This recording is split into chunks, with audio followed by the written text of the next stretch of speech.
If you're an entrepreneur who's moved beyond the bootstrapping stage, you've probably wished you could just clone yourself. I mean, how else could you find someone who can match your energy, your creativity, your drive, someone who gets your ADHD brain and won't hold you back? Well, today's guest, Will Christensen, offers a better solution than the fantasy clone quest. Scalability without sacrificing the magic that makes your business uniquely yours.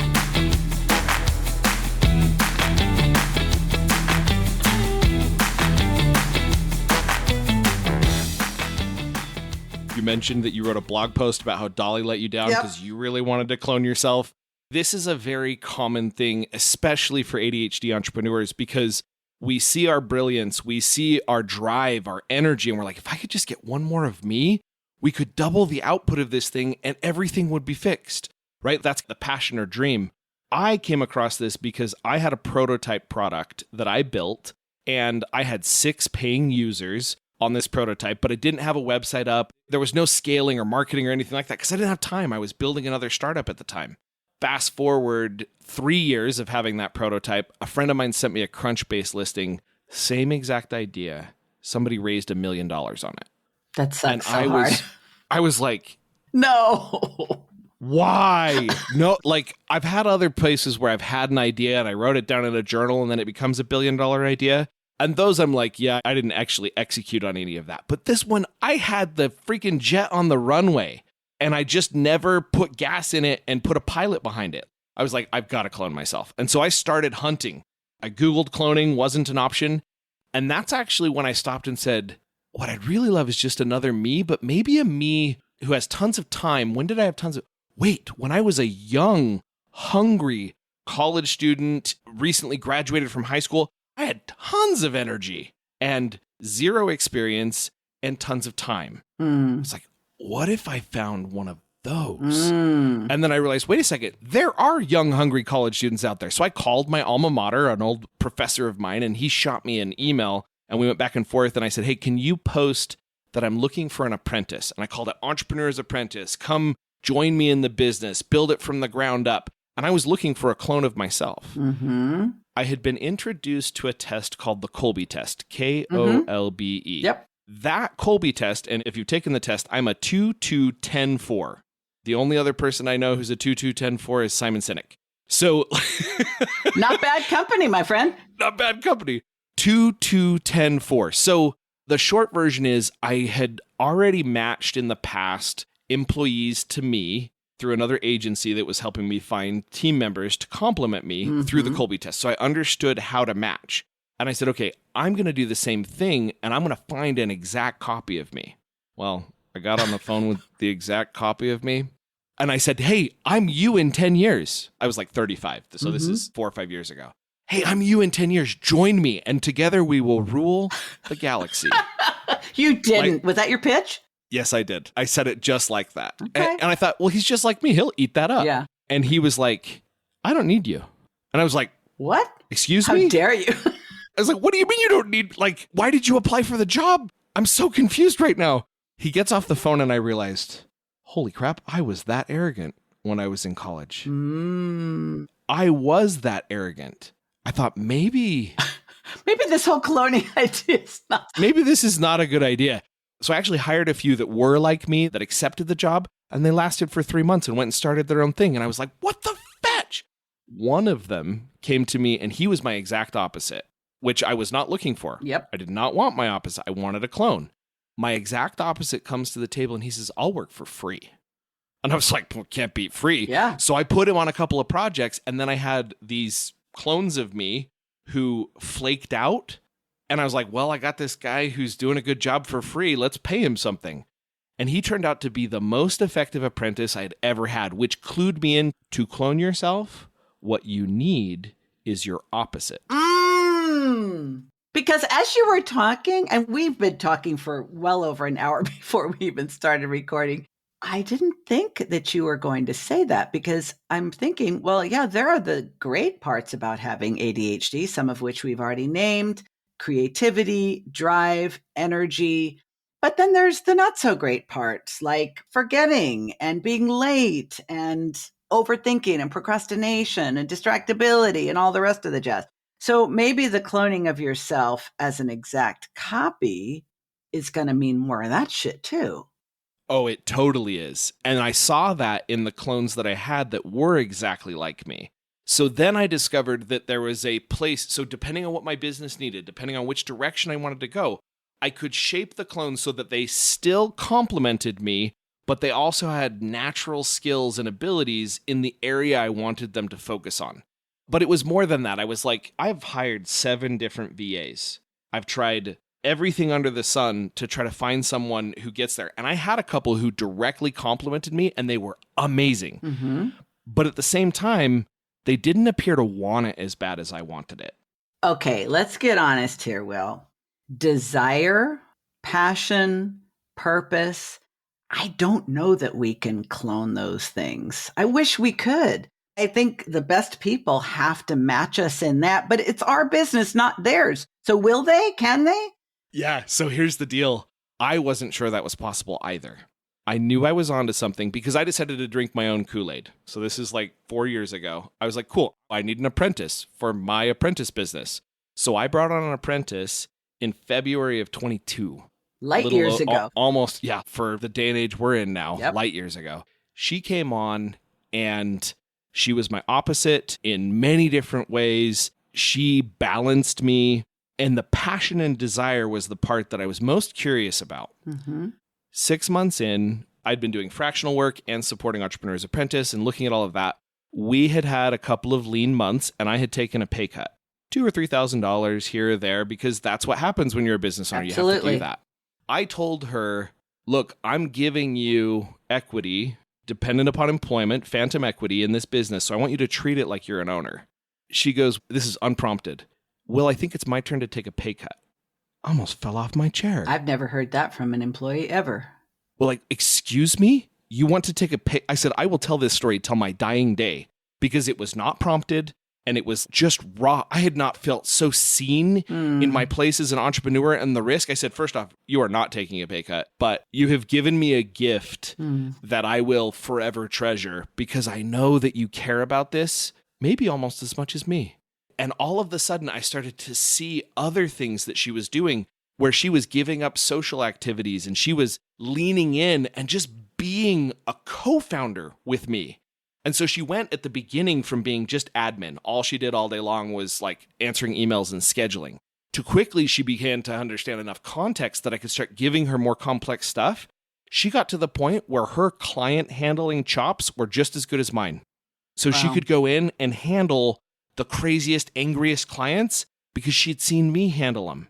And I could put her in very uncomfortable situations that would normally lose you an employee. So right before this call, actually right now as we speak, there is a mastermind for my group of apprentices called the Lead Gen Stand-Up. I lead that Lead Gen Stand-Up. I'm in charge of it. You may be asking yourself, then why the heck are you on this podcast and not leading that call? Well, while I was chatting and we were looking at timing and I was like, crap, this is going to go longer.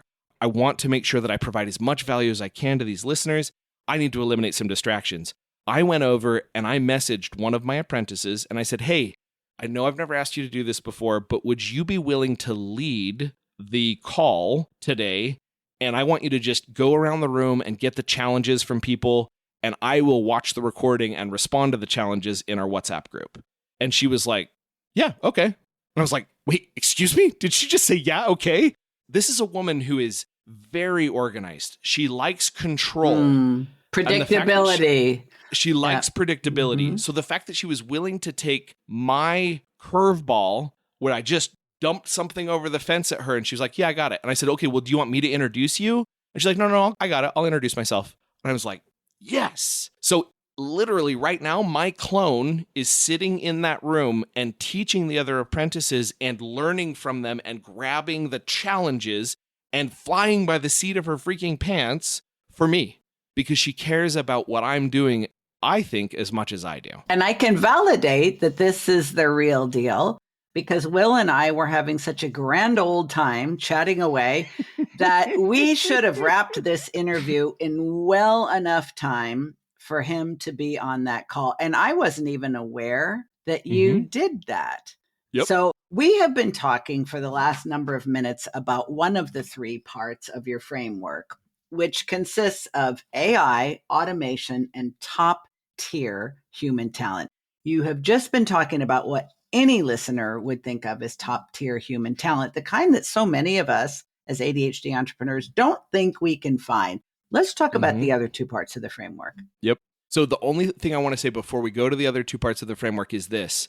If you're going to go find an apprentice, make yourself a 15 questions form, and that's what you put out there. So go pay $200 on like remotework.com to look for that person. You'll get hundreds of applicants. It's an employer's market right now. Go through that, come up with 10 questions, ask ChatGPT to come up with 10 questions. Put those 10 questions into a Google form that's free with a Gmail account. Have them fill that out. Go through those, and what you're looking for is who has the hunger, who has the desire, who has the passion. What do I see in those? Take those top tier ones and call them on the phone out of the blue. If they can stand on their own 2 feet and talk to you, that's getting somewhere. Then try to challenge them into doing some type of risk. These are all tests I've built and I'm doing, but I'm trying to open the door for you guys so that if you want to do this on your own, try it and dig in. Do not just hire any random college student. Give them the Colby test. Make sure that you understand that. Get the other Colby test. Have ChatGPT compare the two Colby tests so that you can see what's going on. And then, most of all, once you find one that you're like falling in love with, you need to sit down and have a very clear conversation about ownership. And I would offer them, contingent upon whatever milestone you want to hit, I will give you somewhere between 5 and 50% of this company in a phantom equity relationship if you can do this. And that phantom equity allows you not to have to do a K1, allows you not to have to do any of that, but you get the ownership on the table. And that's what turns employees into mini CEOs. Before we get into the other two parts of the framework, I have two questions that have just come up about the top tier human talent. Why wouldn't someone who has the drive, who has the hunger, who will answer that call and not let it go to voicemail and will riff with you spontaneously and also have that level of entrepreneurial drive, that the phantom equity in your company would be enough for them? Why aren't they entrepreneurs of their own companies? Or is this part of their process to become? What's your second question? Because I think I can probably answer both at the same time. The second question is, are you personally, or do you recommend as part of your system with the Entrepreneurial Apprentice, looking for people specifically who are neurodivergent, who are ADHD? Great question. So I don't have anything in my test that targets neurodivergence. In fact, I leave that out on purpose because I give them blind tests. So they come to the test thinking that the thing I want them to do is to answer these questions perfectly, when what I'm really looking for is, can they BS? Right? Like that's kind of suggestive of ADHD. Right? Are they willing to take risk? Are they willing to look at that? One of the questions in my initial 16 questions, you can go to equityhammer.com/apprentice and you can look at my questions. One of the questions that I have there is, do you consider yourself more of an idea person or a get or done person? And if you had to choose one, why would you choose it? And one of the criteria I'm looking for, I'm not looking for an idea person. I got more ideas than I know what to do with. Absolutely. I'm looking for a get it freaking done person. So the reason these individuals don't go out and build their own businesses is because they are integrators in embryo. They don't have the ideas flowing to them, and they're just looking for an idea to latch onto. I didn't even know that existed. An entrepreneur that wanted to work with somebody else like that, that's what we found. That's what we built. That makes so much sense, Will, because a lot of people listening are going to say, come on, that doesn't exist. And there's just as many people that think, I am the visionary, I am the ideator, I am the idea factory. The factory never closes. I got more ideas than I have life left in me to implement. I just need implementers. But they don't think they exist, or they think implementers are just, bean counters and pencil pushers and clock watchers, and they don't actually give a shit about the business. So I discovered there's 3 levels. There's a systems designer, us, the people who are thinking about strategy, all of that kind of stuff. There's a systems builder, which is the guy who takes the garbly-gunk out of the systems designer's head and turns it into a repeatable process. And then on the far end of the spectrum are the systems followers.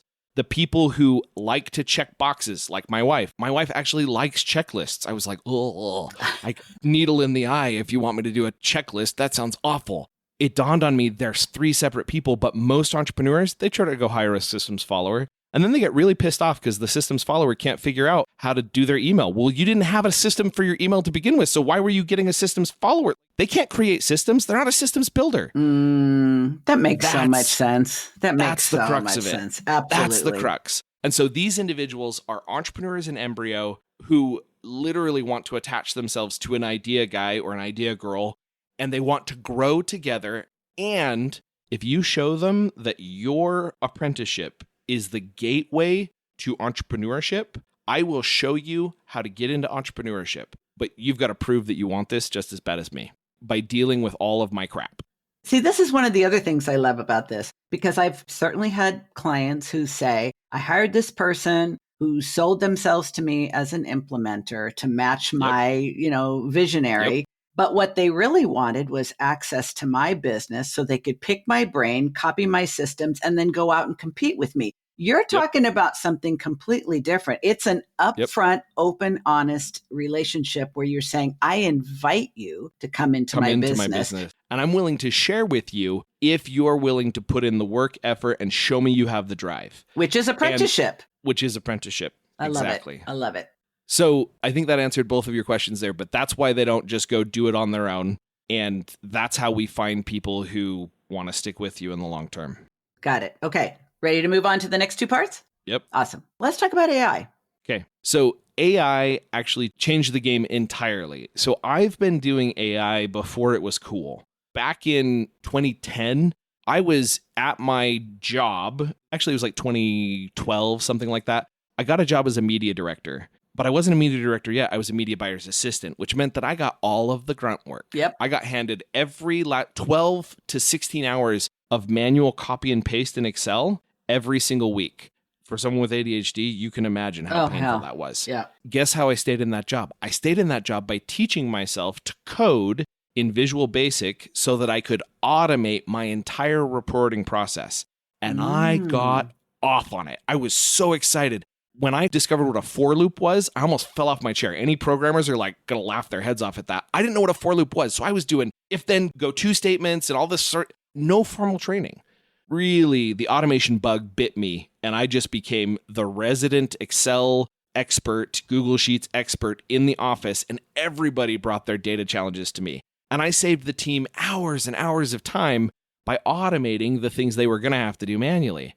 Well, that was the beginning of my automation career more than 10 years ago, 13 years ago. And at that point, I said, wait a second. You're telling me that Excel can automatically pull data in from over here and match it up over here in a V, it's called a V lookup. I don't even understand what vertical lookup, whatever. Okay, cool. If it can do that, what else can it do?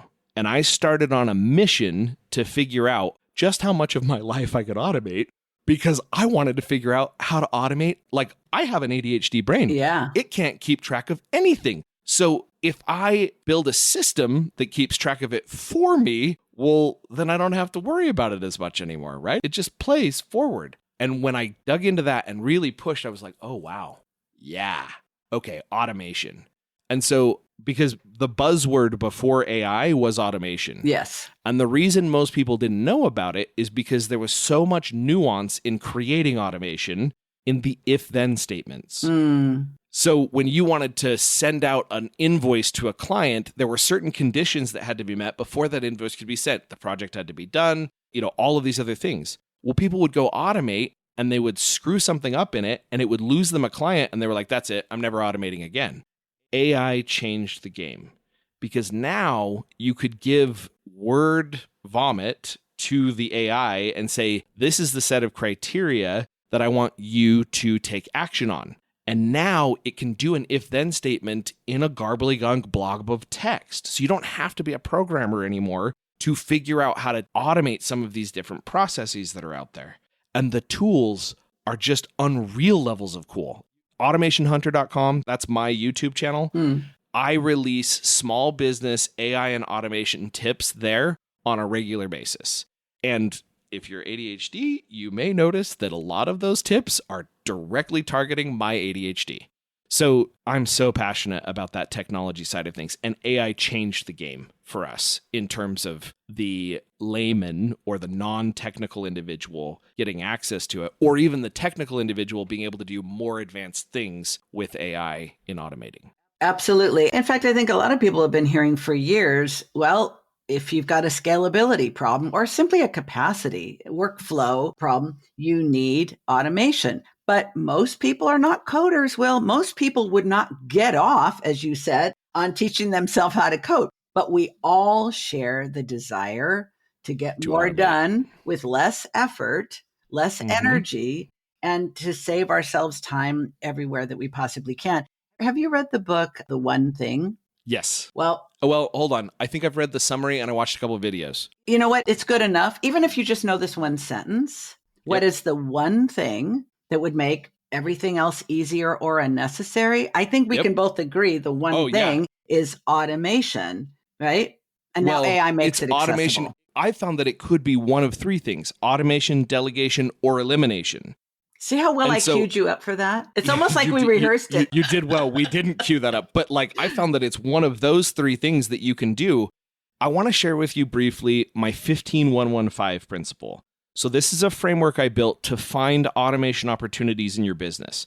Get out a sticky note and write 15-1-1-5 at the top of it. Vertical or horizontal? I would do horizontal, and then you're going to make a list underneath it. So underneath it, you're going to write down anything that took you more than 15 minutes a day, more than an hour a week, or more than an hour a month. And the reason you're looking for this is you want things that are repeating. So if you write something down and you're like, oh, that's probably only going to happen this month, cross it effing off. Because if you try to automate that, you're going to be pissed because you just spent 8 hours trying to automate something that, guess what, may never happen again in the business.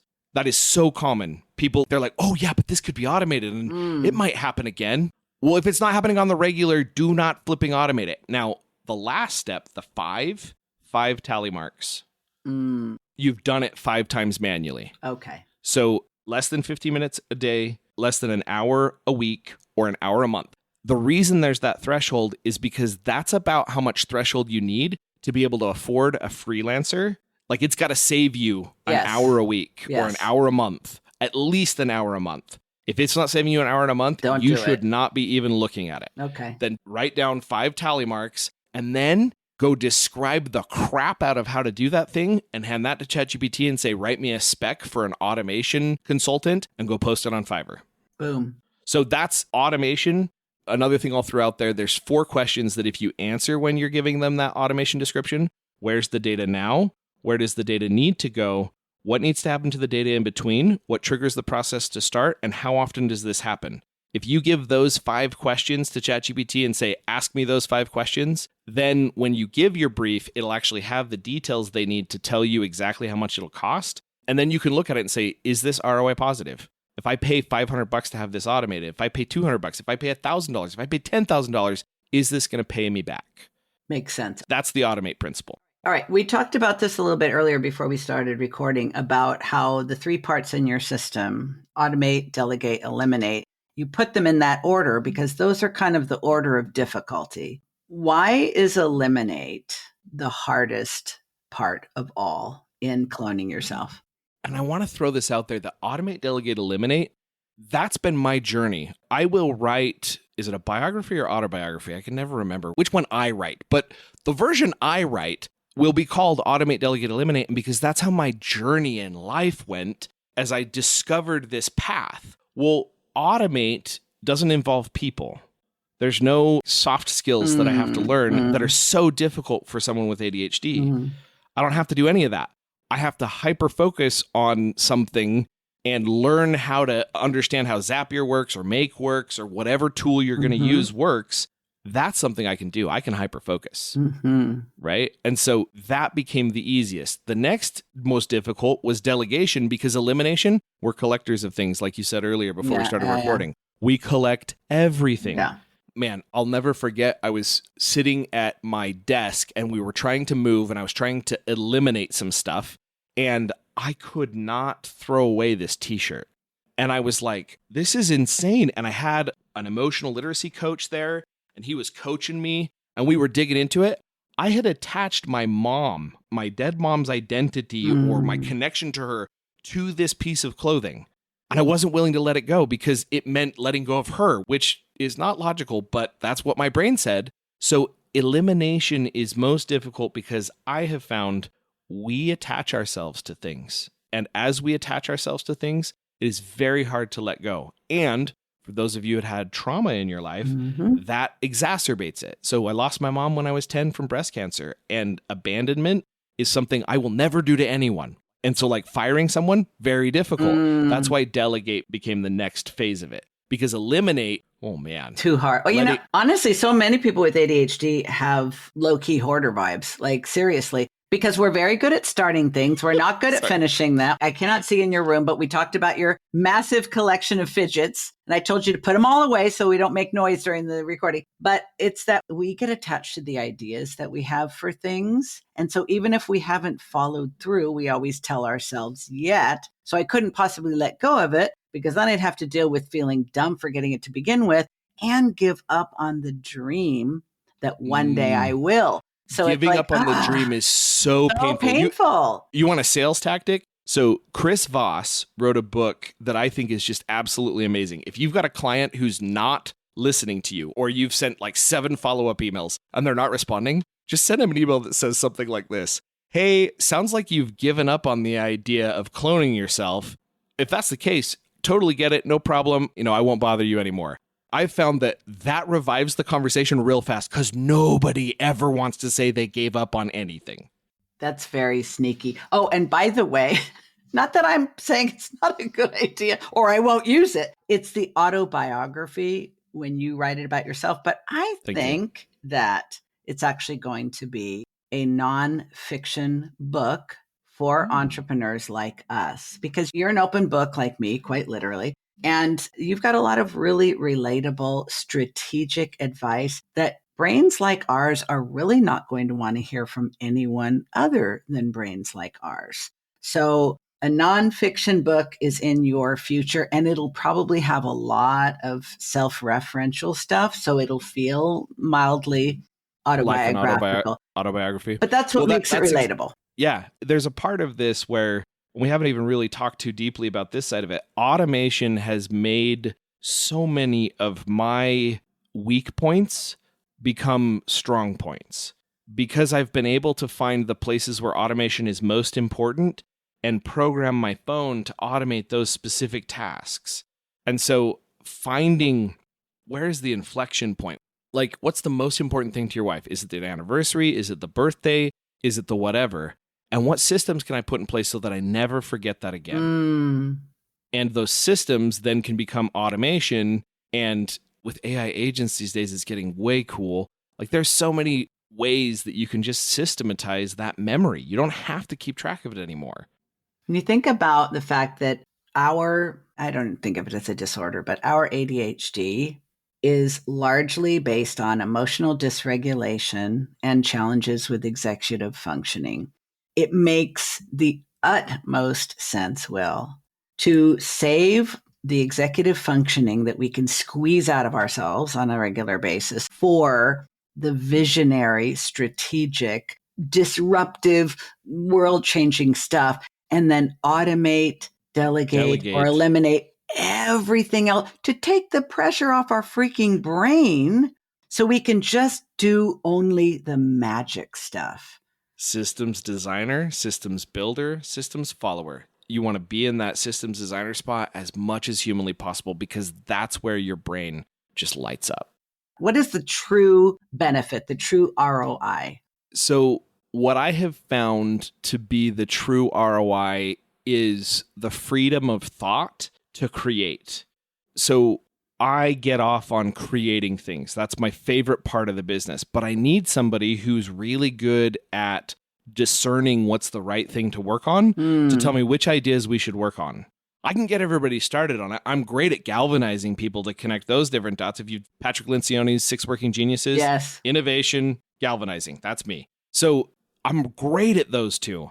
But you want to talk about tenacity or support or discernment, I stink at those. I'm really, really awful at like supporting people and coddling them through the process. I've gotten a lot better, lots of practice, and I really stink at crossing all those T's and dotting all those I's. Those things drain me no end. In Patrick Lencioni's book, he comes to his wife and he says, honey, I've got some bad news. I have the Sunday blues again. And the Sunday blues are when you realize you have to go back to work on Monday and you're like, crap, I really don't like my job. And she was like, how can you not like your job? You run an agency, you own it. Like you get to choose what you do. And he dug into that. And that's what created the 6 working geniuses.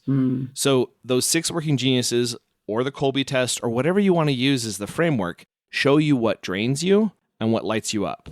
And so if you want another book that I think is amazing called Buy Back Your Time by Dan Martell, he talks about find the things that light you up and make you money. Focus on those. Find the things that make you money and drain you no end and hire somebody else to do those. Find the things that don't make you money and don't light you up and eliminate them. So this whole idea is to create a space or a world where you get to focus on what you love. You get to do what you love to do, and you build a team around you that supports you in the parts that you don't like, and it becomes a place where you never have the Sunday blues. You wake up every week going, oh my gosh, I cannot wait to go to work, because work has now become fun. You're no longer trapped in the cycle of all of those other pieces of, man, if I could just find a clone. And that's not only are you excited to be in your business, you have surrounded yourself with other people who feel the same way about working in your business, which is that's living the dream. Where do you want people to connect with you when they're finding themselves saying, I can't believe it's over. They're ending this conversation and I want more? 2 places. 1, go to automationhunter.com and subscribe to the YouTube channel at a bare minimum. That is going to give you more access to some of this AI and technology and automation. I focus a lot on automation and AI there. I do talk about delegation a little bit, but the podcast title is Automation Hunter. The other place I'd love for you to connect me is entrepreneursapprentice.com/ADHD-ish, and I will make with the dash and without go to the same landing page. So on that landing page, you're going to get an exclusive free offer where you get 15 minutes with me, and I'm going to start the automate, delegate, eliminate process with you, and I will blow your mind. If your mind is not blown on that call, I will give you a $50 Amazon gift card, no questions asked. How many of those have you had to give away? Technically 1. Yeah. I've done so and that many person was probably calls. Asleep on the call, so it really doesn't count. So if you're ready to take the next step, you can book a free call with Will, where he'll kick off the automate, delegate, eliminate process tailored to your business. And you heard him. Will is so confident that he's going to blow your mind on that call that he's betting a $50 Amazon gift card on it. There's a link in the show notes just for listeners of ADHD-ish. Are you still here? What are you waiting for?